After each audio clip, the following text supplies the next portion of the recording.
All right, so let's start off with the drop-down option. So if we take a look at store designs for this particular site, you can see I have just one category in here. However, if I view my site on the front end, I have that category listed as well as three other categories.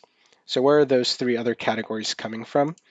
Those are actually my stock design categories. So if I jump over to the stock designs admin area, you can see I have those different categories listed there, right? So by default, and this is the way it's been historically in DecoNetwork, when you're using a simple dropdown, that means the system's automatically generating it.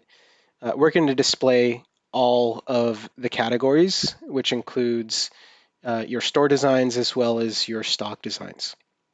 So we've gone ahead and made an improvement there with this latest release. If we take a look at our page editor and look under the design section and then click into page options, you'll see there's a new option down here right below your drop-down menu setting. There's a new option for drop-down menu designs. And this now allows you to control whether you want to continue showing both store and stock designs, or perhaps you want to show just the store designs, right? I'm going to go ahead and make this switch for my own site. So I'll select that option, I'll hit save, and then I'll make sure to publish that change so we can check it out. All right, so that's applying there. Let's meantime go back to our site. Let's hit refresh so we can start loading that up.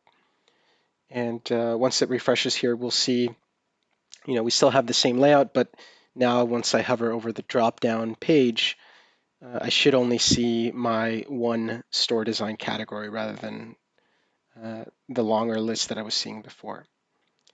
All right, so sure enough, there's the change. I'm now only seeing the single category, which corresponds with my store design category. So, if you were making a change like that, you would also want to go into the design page itself and change your listing widget to correspond visually as well, right? So your listing widget has a similar option as far as show store designs, show stock, or show both.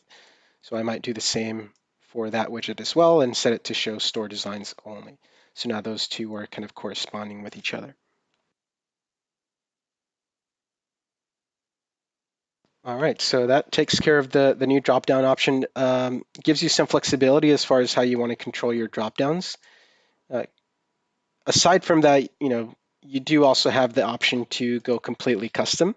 So this is all within the scope of using a simple dropdown. If you switch over to one of these custom options, that's going to give you a lot more flexibility to edit your dropdowns rather than the system generating them for you. You'll go in and create the content for your dropdowns yourself, similar to customizing one of the pages. All right, we do have a help article on how to customize those dropdowns in more detail. So definitely check back with the Help Center on that.